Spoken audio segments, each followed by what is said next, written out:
सत्य के साथ। तो मेहनत हम लोग 100% ही करते हैं। फटाक से लोग बोल देते थे अरे बकवास है, मैं आम आदमी हूँ और मैं एक्टिंग करता हूँ। अंदर वो पैशन होना जरूरी है। उत्तराखंड एक ऐसा स्टेट है, कहीं पे भी कैमरा रखोगे तो you get a best frame. Dhami ji उनका प्रयास है वो काबिल तारीफ है। Within single day we get the permission. Talent की कमी नहीं है यहाँ पे। यहाँ लोकल लोगों को हम कास्ट कर रहे हैं हमारी फिल्म में। You should be very clear कि आपको लाइफ में कहाँ जाना है। संजीत धुरी और सोनल सिंह को आपने सुना, ये दोनों नौजवान थे।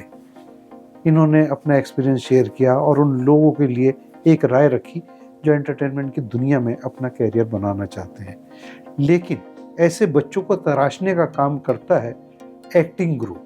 जी हाँ, एक्टिंग गुरु वो शख्स होता है जो उस पत्थर को तराशता है जो कहीं छुपा हुआ है और जिसे हीरा बनाया जा सकता है। हीरा बनाने वाले शख्स को ही एक्टिंग गुरु कहा जाता है। और ऐसे ही एक एक्टिंग गुरु हुसैनी दावावाला हमारे साथ हैं। हुसैनी साहब, आप वो जौहरी हैं जो संजय जैसे और सोनल जैसे लोगों को तराशते हैं। तो नए एक्टर बनाने में क्या क्या दिक्कतें आपको आती हैं और जो बच्चे आते हैं उसमें कितने % सक्सेस हो पाते हैं? एक्चुअली ये एक्टिंग जो है इट्स एन आर्ट, तो वो थोड़ा इनबिल्ट ही होता है। एक्टिंग गुरु का काम है क्राफ्ट सिखाना, तो वो क्राफ्ट तो हम लोग 100% देते हैं, लेकिन वो कितना परस्यू कर पाते हैं वो एक इंडिविजुअल पर डिपेंड करता है। और जैसे सोनल ने कहा कि कॉन्फिडेंस चाहिए, तो कॉन्फिडेंस तो चाहिए ही, तो अपने आप काम आसान हो जाता है। जो लड़कियां अपने घर वालों से बगावत करके एक्टिंग के क्षेत्र में आती हैं, एंटरटेनमेंट की दुनिया में आती हैं, ऐसी लड़कियां भी आपको टकराती होंगी और बहुत से पेरेंट्स आपके पास एक्टिंग के लिए छोड़कर जाते होंगे। तो वो चाहे नौजवान हो या कोई लड़की हो, तो ये तमाम जो कॉलेज बॉय और गर्ल्स होते हैं, इनके अंदर एक्टिंग, जैसा आपने कहा कि बाय बर्थ होता है, तो बाय बर्थ वाले एक्टर्स, एक्ट्रेस या देखा देखी वाले, तो इन दोनों में क्या फ़र्क आप पाते हैं as a acting Guru? Basically art जो होता है वो उन्हें खुद को पता नहीं होता है कि उसके अंदर वो कला छुपी हुई है। जब तक वो वहाँ सामने आएंगे, और हमारा काम है जैसे कि तुम्हें ये आता है करो, वी फोर्स देम, तो धीरे धीरे उनको खुद को पता चलता है कि अरे ये तो मुझे आता है। जैसे मैंने कहा कि art already exist in everybody, you don't pursue it. ऐसा जैसे डायलॉग बोलना है, कैमरा चालू नहीं है तो सब लोग नीचे 50 लाइन बोल जाते हैं। जैसे कैमरा चालू होता है सब लोग टटा पप्पा हो जाता है, दे कांट स्पीक। हुसैनी साहब, एक्सप्रेशंस एक्टिंग में खास मायने रखते हैं। तो एक चेहरे पे अनेकों भाव किस तरीके से उत्पन्न किए जाते हैं? एक्टिंग गुरु के नाते हम चाहेंगे कि हमारे दर्शकों को आप विभिन्न तरीके के एक्सप्रेशन दिखाएं। ये काफ़ी लंबा प्रोसेस है, तो ये हम लोग एक्टिंग क्लास में ही करते हैं, लेकिन बेसिकली एक्सप्रेशन कनेक्ट होता है नव रस से। जैसे रौद्र रस है, श्रृंगार रस है, हास्य रस है, करुण रस है, शांत रस है। एक्सप्रेशन उसके हिसाब से चेंज होते हैं। ये पूरा जो फेस है, ये फोरहेड है, आंखें हैं, नाक है, चीक है, चिन है, लिप्स है, कान है, ये सब मिलकर एक रस को बाहर निकालने में हेल्प करता है। एक्टिंग कितना भारी है? आमतौर पे हर आदमी किसी भी फिल्म को देखकर कह देता है कि ये फिल्म बकवास है, बुरी है, पिट गई, उसने एक्टिंग अच्छी नहीं करी, तो ऐरा गैरा नत्थू खैरा अपनी राय रख देते हैं। लेकिन अगर उन्हीं ऐरा गैरा नत्थू खैरा को कैमरे के सामने आप लाते हैं कि आप एक्ट कीजिए, तो ऐसे एक्सपीरियंस आपके साथ बहुत हुए होंगे। और जब कोई फिल्म पिटती है तो 10 परिवार, 100 परिवार के यहाँ अंधेरा छा जाता है। फिल्म के पिटने का असर बहुत सारे परिवारों पर पड़ता है, टेक्नीशियंस पे, एक्टर्स पे, एक्ट्रेस पे। तो ऐसी परिस्थिति में किस तरीके से आप अपने आप को संभाल पाते हैं जब कोई फिल्म पिटती है? अब कोई और फिल्म पिटती तो ठीक है, लेकिन जब मैं असिस्टेंट डायरेक्टर था एक फिल्म में, तो मेहनत हम लोग 100% ही करते हैं। अब ऑडियंस को क्या पसंद आता है, क्या नहीं आता है, वो तो जब थिएटर में फिल्म लगती है और वो फ्लॉप हो जाती है, तो उस वक्त काफ़ी दुखी हुआ था कि वो मेरी पहली फिल्म थी एज एन असिस्टेंट डायरेक्टर, तो एक्सपेक्टेशन होता है कि वो मेरी फिल्म हिट हो तो मुझे और काम आगे मिलेगा, एज ए डायरेक्टर आगे बढ़ूंगा मैं। लेकिन फटाक से लोग बोल देते थे अरे बकवास है, तो यू फील बैड कि एटलीस्ट एक कुछ तो अच्छा होगा फिल्म में, कि गाने अच्छे हैं, ये अच्छा है, लेकिन फटाक से देख अपने ओपिनियंस। लेकिन फिर बाद में जब थोड़ा मेच्योरिटी मेरे में आई कि it's like democratic country, everybody can speak anything they want, so now even I speak. अगर फिल्म मुझे पसंद नहीं आती तो मैं भी बोल देता कि ये फिल्म अच्छी नहीं है, लेकिन वो मेरा पॉइंट ऑफ व्यू है। आप एक्टिंग गुरु हैं और मैं आपसे जानना चाहूँगा कि कोई भी फिल्म होती है और ज़्यादातर फिल्मों में मैंने देखा जो एक्टर फ्लॉप हो जाते हैं फिल्मों के अंदर, लेकिन वेब सीरीज़ में वो सुपरस्टार बन के उभरते हैं। ऐसा क्या चेंजेस है दोनों विधाओं में, सिनेमा में और ये जो आप वेब सीरीज में? द डिफरेंस क्या है कि वेब सीरीज़ 6 या 8 या 12 या सीज़न 1 सीज़न 2 काफ़ी एलोंगेटेड वर्जन में बनते हैं। फिल्म जो है, जो एंटरटेनमेंट है, उनको एक स्टार वैल्यू, एक फेस वैल्यू चाहिए, और एक बार जो फिल्म फ्लॉप हुई तो nobody, a producer does not take a risk कि उसको कोई कास्ट करे। वेब सीरीज़ में ये मौका मिलता है जो फेल हो चुके हैं, तो उनके लिए वो 80-80 है, तो वहाँ उन्हें परफॉर्म करने का मौका। क्योंकि अभी क्या है ना, फिल्म जो बनती है वो टोटल एंटरटेनमेंट के लिए बनती है। हार्डली कुछ फिल्म्स होती है जो ऑफबीट होती है, लेकिन वेब सीरीज़ एक पर्टिकुलर जॉनर में ही बन रही है। जैसे कॉमेडी है तो कॉमेडी वैसे बहुत कम बन रही है, मोर ओवर थ्रिलर या एक्शन ओरिएंटेड फिल्म बन रही है, या कोई पर्टिकुलर मैसेज के लिए बन रही है, तो उसमें परफॉर्मेंस वैल्यूज़ बहुत ज़्यादा होती है। तो वो लोग को वैसे एक्टर्स चाहिए जिनका फेस वैल्यू ठीक है लेकिन एक्टर अच्छा है। क्या आम आदमी भी एक्टर बन सकता है? ऑफ कोर्स, कैसे? मैं आम आदमी हूँ और मैं एक्टिंग करता हूँ। आप हमारे दर्शकों को बता रहे हैं कि किस तरीके से एक्टिंग में अपना करियर बनाया जा सकता है। बेसिकली तो हमें खुद को, अपने आप को जानना होगा कि क्या वो एक्टिंग कर सकता है, क्या उसका ये सपना है कि वो एक्टिंग फील्ड में आए। सिर्फ वो ग्लैमर और पैसे का मोह न रखते हुए कि ये एक पैशन, अंदर वो पैशन होना ज़रूरी है, और बाकी के काम वो पैशन ही कर देता है, तो अपने आप वो एक्टिंग फील्ड में आ जाएगा।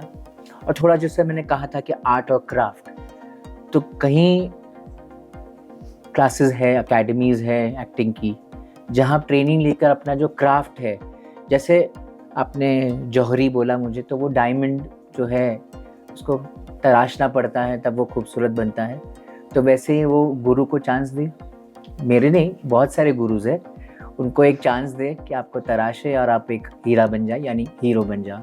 आप उत्तराखंड आए हुए हैं मिस्ट्री विला की शूटिंग के सिलसिले में। मिस्ट्री विला में आपके किरदार में क्या छुपा हुआ है और उत्तराखंड आने के बाद में आपका एक्सपीरियंस? मैं कल ही आया हूँ और इस फिल्म में मेरा किरदार एक डायरेक्टर का है जो यहाँ फिल्म बनाने के लिए आए हैं, और इस हम लोग एक जर्नी है, उस ट्रैवल में हमारे साथ जो हादसे होते हैं, तो वो जर्नी है, तो उसमें पूरा उत्तराखंड के विजुअल्स हैं, और हम लोग पहुँचते एक विला जहाँ सस्पेंस है, वो हम लोग नहीं बताएंगे क्योंकि फिल्म देखनी ज़रूरी है, क्योंकि अभी तो शूट भी चल रही है, तब तक मुझे खुद को पता नहीं कि वहाँ क्या है, जब मैं जाऊँगा तब मुझे पता चलेगा। ओवरऑल उत्तराखंड शूटिंग के नज़रिए से कैसा लगा? बहुत अच्छा, क्योंकि मैं ये दूसरी बार आया हूँ, लेकिन इस बार मुझे कुछ ज़्यादा ही ठंडी लग रही है, क्योंकि मुंबई वालों को ठंडी से कुछ नाता नहीं है। मैंने बहुत सारे कपड़े पहने हैं अंदर, सो पता नहीं मुझे ज़्यादा ही ठंडी लग रही है। और मेरी वाइफ को जब पता है कि यहाँ 5 डिग्री है तो क्या आर यू सर्वाइविंग, तो मैंने बोला आई एम ट्राइंग। उत्तराखंड देवभूमि है और देव किसी भी रूप में आपके पास वास कर सकते हैं। नहीं, it's very beautiful. Last time, अभी तो मैंने कुछ इस बार मैं अभी कहीं बाहर नहीं गया हूँ, कि लास्ट टाइम काफ़ी हम लोग अलग अलग जगह पर लाइक घूम रहे थे, अलग अलग जगह पर, कोई जगह का नाम नहीं पता है, इसलिए रिसर्च कर रहे थे कि कहाँ जाना है हमें। या आज फ्री है तो यहाँ चलते हैं, दैट टाइप्स, कि आज शूट नहीं है 4 घंटे का तो कहीं घूम के आते हैं। धन्यवाद। मिस्ट्री विला के अलग अलग किरदारों से आप मिल चुके हैं, लेकिन अब आप जिससे रूबरू हो रहे हैं ये वो जौहरी है जिन्होंने नए बच्चों को तराशने का सिलसिला शुरू किया है और उत्तराखंड से खास लगाव रखते हैं। ताल्लुक गुजरात से है, ऐसे ही जैसे प्रधानमंत्री नरेंद्र मोदी को उत्तराखंड से खास लगाव है, ऐसे ही लगाव जैकी पटेल को है जो गुजरात से ताल्लुक रखते हैं। जैकी पटेल टेलीविज़न और फिल्म की दुनिया का एक बड़ा नाम है और उन्होंने जिस तरीके से उत्तराखंड को एक बड़े सेंटर के रूप में एस्टेब्लिश करने का बीड़ा उठाया है, मिस्ट्री विला भी उसी का एक हिस्सा है। आज हमारे स्टूडियो में मौजूद हैं जैकी पटेल, जिनसे हम बात करेंगे। जैकी जी, आपका बहुत बहुत स्वागत है। बहुत बहुत धन्यवाद। जैकी पटेल और नरेंद्र मोदी दोनों का ताल्लुक गुजरात से है और दोनों को ही उत्तराखंड बहुत पसंद है। क्या वजह है? वजह तो बहुत सारी है, यानी लिस्ट बनाएंगे तो बहुत सारी वजह हो सकती है, पर एज अ फिल्म मेकर कि हमें जो कैमरा प्लेस करना होता है तो एक्टर के अलावा उनके पीछे क्या दिख रहा है वो बहुत फ्रेमिंग जिसे बोलते हैं, तो वो बहुत मायने रखता है। और उत्तराखंड एक ऐसा स्टेट है कि कहीं पे भी कैमरा रखोगे तो you get a best frame. दूसरा, मैं वर्ल्ड में बहुत सारी जगह पे शूट करता हूँ, वर्ल्ड में काफ़ी कंट्री में शूट कर चुका हूँ मैं, तो यहाँ का जो सपोर्ट है गवर्नमेंट का, दैट इज़ सिंगल विंडो। मैंने लास्ट ईयर एक फिल्म किया था, अभी भी जो परमिशन था, जैसे मैंने ऑनलाइन अप्लाई किया within next day revert आ गया, दे गेव मी परमिशन। जबकि गुजरात है, काफ़ी जगह स्टेट जहाँ मैं बिलोंग करता हूँ, वहाँ परमिशन लेने में विल गेट 2 वीक्स, 2 हफ्ते लग जाते, पर यहाँ within single day 2 days 3 days we get the permission. तो वो बहुत इतना गवर्नमेंट सपोर्ट कर रही है, that's the best part. Jackie, Uttarakhand के चीफ मिनिस्टर एक नौजवान चीफ मिनिस्टर हैं, पुष्कर सिंह धामी, तो फिल्म इंडस्ट्री को आगे ले जाने की कोशिश कर रहे हैं और आप जैसे डायरेक्टर उनका हौसला अफजाई करने के लिए आगे आ रहे हैं। तो आप चीफ मिनिस्टर पुष्कर सिंह धामी के प्रयासों के बारे में उन्हें कोई सुझाव देना चाहते हैं कि फिल्म इंडस्ट्री का प्रमोशन और बेहतर तरीके से हो सके? सुझाव तो यानी वो इतना अच्छा कर रहे हैं, ठीक है, कि इंडस्ट्री में देखा जाए तो उत्तराखंड के पास सब रिसोर्स है, टैलेंट यहाँ भर भर के है, यहाँ रिसोर्सेज से लेके लोग से लेके एवरीथिंग इज़ देयर। तो धामी जी जो उनका प्रयास है वो काबिल तारीफ़ है, और हम हमारे जैसे नौजवान जो फिल्म मेकर्स हैं वो चाहते हैं कि भाई मुंबई ना जाना पड़े, ठीक है। जैसे मैं अहमदाबाद से बिलोंग करता हूँ, तो मैं चाहता हूँ कि मैं अहमदाबाद में ही काम करूँ, देहरादून के लोग चाहते हैं कि मैं देहरादून में ही काम करूँ। तो वो अपॉर्चुनिटी यहाँ पे अगर धामी जी इतना प्रयास करें वो क्रिएट हो रही है, मैं देख रहा हूँ। क्योंकि हम लोग गुजरात से खींचे चले आ रहे हैं, यहाँ लोकल लोगों को हम यानी टैलेंट कास्ट को हम कास्ट कर रहे हैं। हमारी फिल्म में बहुत सारे करीब 40-50 पीपल लोग यहाँ से, करीब ये जो फिल्म ने शूट किया हमने ऑलमोस्ट 25 एक्टर्स को यहाँ से कास्ट किया है हमने। तो ये जो टैलेंट है वो फिर मुंबई ना जाके यहाँ घर से ही काम कर रहे हैं, तो उनके लिए बेस्ट थिंग है। मिस्ट्री विला आप शूट कर रहे हैं और जाहिर बात है कि हाईटेक इक्विपमेंट्स का आप इस्तेमाल कर रहे हैं। इक्विपमेंट्स मैंने देखा है, ऑब्जर्व किया है कि इक्विपमेंट्स आपको बॉम्बे से ही लाने पड़ रहे हैं या दिल्ली से लाने पड़ रहे हैं। तो क्या ऐसा कोई रास्ता है कि इक्विपमेंट्स जो आप बॉम्बे से या दिल्ली से लेकर आते हैं वहाँ से ना लाने पड़े और आपको आपके जैसे डायरेक्टर्स को सहूलियत हो? जो कि खुशी की बात ये है उत्तराखंड के लिए कि लास्ट ईयर मैंने जब फिल्म शूट किया था लक्कड़ के लड्डू, तो मैं सब इक्विपमेंट्स मुंबई से लाया था, पर लकीली इस बार मुझे सब इक्विपमेंट्स देहरादून से मिले। तो कैमरा से लेके इक्विपमेंट से लेके लाइट से लेके शायद कुछ चीज़ें मैं ऋषिकेश से मंगवानी पड़ी, पर ओवरऑल हम लोग यानी 50 किलोमीटर के दायरे में से ही सब इक्विपमेंट्स हमको मिल गए। तो there are lot many vendors who are providing all the equipments in Dehradun. आपको क्या लगता है कि उत्तराखंड में जो स्किल मैन पावर है, खासतौर से सिनेमेटोग्राफी या टेक्निकल स्टाफ जो आपको फिल्म मेकिंग के लिए चाहिए होता है, इक्विपमेंट्स चाहिए होते हैं, तो ऐसी कौन कौन सी चीज़ें हैं जो आप चाहते हैं कि अगर वो उत्तराखंड में और डेवलप हो जाए जी तो और फिल्म इंडस्ट्री के लिए बेहतर हो? जी मैं बताना चाहूँगा कि टैलेंट की कमी नहीं है यहाँ पे। यहाँ कमी जो मुझे दिख रही है वो है वर्क अपॉर्चुनिटी में। तो यहाँ के मैंने कई यंगस्टर्स को देखा, कई टैलेंटेड अपकमिंग क्रू मेंबर्स है, कैमरामैन्स है, जिनके पास टैलेंट है पर उनके पास रेगुलर वर्क नहीं है। तो अगर यहाँ पे ऐसा कुछ किया जाए जिसकी वजह से और रेगुलर वर्क मिला जाए, जैसे हम लोग आ रहे हैं वैसे पूरे इंडिया से और फिल्म मेकर्स आए और रेगुलर वर्क हो, सब्सिडी गवर्नमेंट दे रही है, बहुत अच्छी चीज़ है, पर एक रेगुलर इनकम सोर्स किया जाए जिसकी वजह से यहाँ के टैलेंट को कहीं बाहर ना जाना पड़े, तो उसकी वजह से बहुत बड़ा फ़ायदा हो जाएगा। भविष्य में ये एक बड़ा गढ़ बन जाए फिल्म इंडस्ट्री का, उसके लिए सब्सिडी जैसी सहूलियत अब वेब सीरीज़ के लिए भी प्रदेश सरकार शुरू कर रही है, म्यूज़िक एल्बम्स के लिए भी शुरू कर रही है। नई फिल्म पॉलिसी यानी कि कोई भी सब्सिडी किसी भी फिल्म मेकर के लिए या फिल्म इंडस्ट्री के लिए, स्टेट के लिए कितना बेनिफिशरीज हो सकती है? नहीं, बहुत बेनिफिट है, क्योंकि सक्सेस रेशियो अगर फिल्मों का देखा जाए तो वो बहुत डाइसी है। यानी हर फिल्म सक्सेस नहीं होती और हर फिल्म फ्लॉप भी नहीं होती। एक हर फिल्म का एक एवरेज बिजनेस होता है, कहीं किसी का इन्वेस्टमेंट ज़्यादा होता है, कम होता है, depending on the script level. पर जैसे नए फिल्म मेकर्स है जो फिल्म बनाना चाहते हैं, उनको फंड जल्दी नहीं मिलता फिल्म मेकिंग के लिए, क्योंकि ज़्यादातर जो फंडर्स है वो प्रोफाइल देखते हैं कि आपने पहले क्या किया है। जब मैं नया था तो प्रोफाइल देखते थे, तो फंड लेना मार्केट से या फंडर से इट वाज वेरी टफ। इस सिनेरियो में जब सब्सिडी का सपोर्ट होता है तो वो एक बिजनेस अपॉर्चुनिटी होता है इन्वेस्टर्स के लिए, कि उनको भी पता है कि इतना परसेंटेज हमको मनी बैक होने वाला है, तो उसकी वजह से एक नया इंडस्ट्री यहाँ पे खड़ा हो सकता है और बहुत सारे यंगस्टर्स को लेके बहुत सारा एम्प्लॉयमेंट जनरेशन भी हो सकता है और अच्छे इन्वेस्टर्स इन्वेस्ट भी कर सकते हैं। तो subsidy is a blessing for film makers. Film making एक बहुत बड़ा रिस्क होता है, जाहिर बात है। जब कोई भी फिल्म मेकिंग में पैसा लगाता है तो उसे रिटर्न और प्रॉफिट दोनों चाहिए होता है। तो आज के दौर में जो फिल्में सब्सिडी को फोकस करके बनाई जाती हैं या प्रॉफिट को फोकस करके बनाई जाती हैं, या कोई और वजह होती है? नहीं, फिल्म बनाने के कारण बहुत सारे होते हैं। जैसे एज ए फिल्म मेकर मेरा बैकग्राउंड है, आई एम अ फार्मासिस्ट, मैंने बीफार्म किया हुआ है, काफ़ी पढ़ाई की हुई है, पर एक पैशन था फिल्म मेकिंग के लिए, इसलिए मैं पैशनेटली फिल्म मेकिंग कर रहा हूँ। तो हमारे जैसे कई फिल्म मेकर्स हैं जिनके लिए profit is the last thing, पहले उनके लिए क्रिएटिव सेटिस्फैक्शन इम्पोर्टेंट होता है।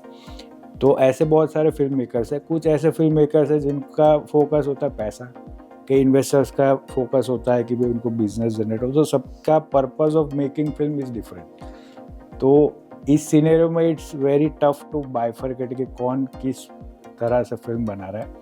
पर ओवरऑल मैंने देखा है कि अगर अच्छे तरीके से फिल्म बनाया जाए, स्ट्रेटेजिक प्लानिंग किया जाए, तो फिल्म कभी लॉस नहीं करती। किसी भी फिल्म से प्रॉफिट कमाने के कई रास्ते होते हैं। म्यूजिक है, उसके सोशल मीडिया के राइट्स हैं, वेब सीरीज के जो आपके बहुत सारे प्लेटफॉर्म आ गए। तो वेब सीरीज और सिनेमा एक दूसरे को मदद कर रहे हैं या एक दूसरे पे अटैक कर रहे हैं? देखा जाए तो सिर्फ जरिया बदला है, ठीक है। जो अच्छी फिल्म है, आप इस साल देखो तो 2024 बॉक्स ऑफिस के लिए सबसे बेस्ट साल था। सबसे ज़्यादा फिल्म ने थिएटर में कमाई की, बहुत सारी फिल्मों में हज़ार करोड़ कमाई की। उसके सामने बहुत सारी वेब सीरीज़ भी है जो अलग अलग प्लेटफॉर्म में हिट हुई है। तो इंडिया इतना बड़ा कंट्री है, इतने सारे ऑडियंस है कि सबके लिए कुछ ना कुछ है। या छोटे से छोटा OTT भी ऑडियंस है, बड़े से बड़ा थिएटर में भी लोग जा रहे हैं। तो आई थिंक वो कंपटीशन जैसा कुछ है नहीं दे।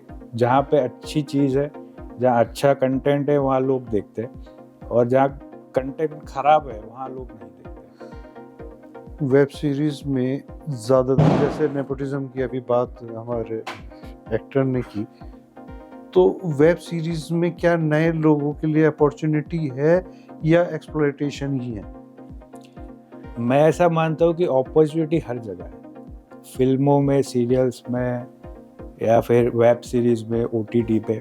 जहाँ टैलेंट है, जहाँ लोग मेहनत कर रहे हैं, जहाँ डेडिकेटली काम कर रहे हैं, वहाँ हर जगह अपॉर्चुनिटी है। मैं भी, जैसे मेरा कोई बैकग्राउंड नहीं था फिल्म इंडस्ट्री से दूर दूर तक, और जब मैंने फिल्म इंडस्ट्री ज्वाइन किया तो हमारे फैमिली में कोई सपोर्ट नहीं था, तो it was tough for me entering the film industry. एक सर्टन लेवल अचीव करना, बहुत पापड़ बेलने पड़े, ठीक है, पर एक लेवल पहुंचने के बाद इट्स वेरी स्मूथ।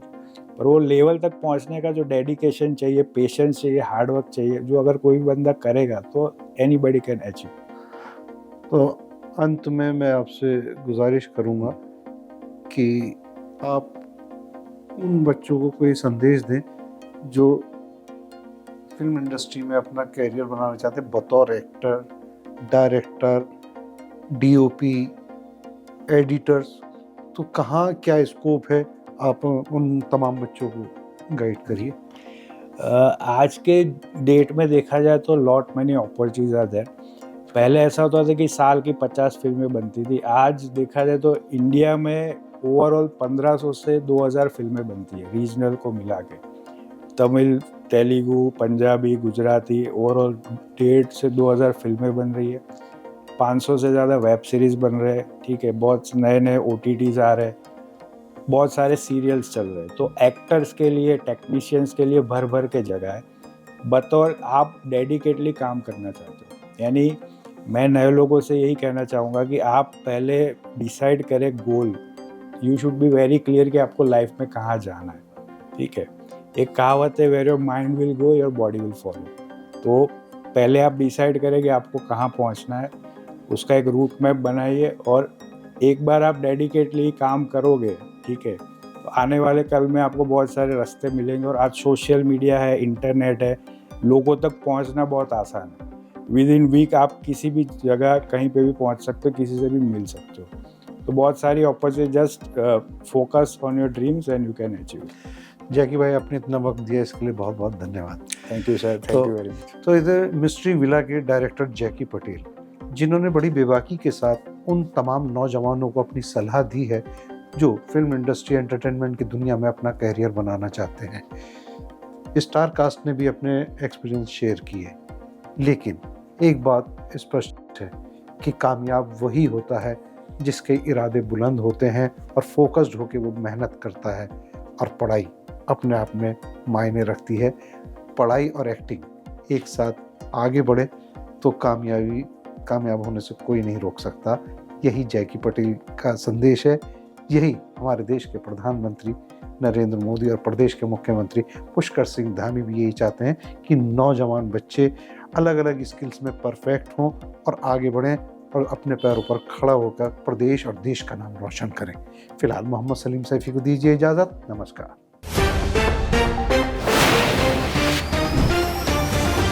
सत्य के साथ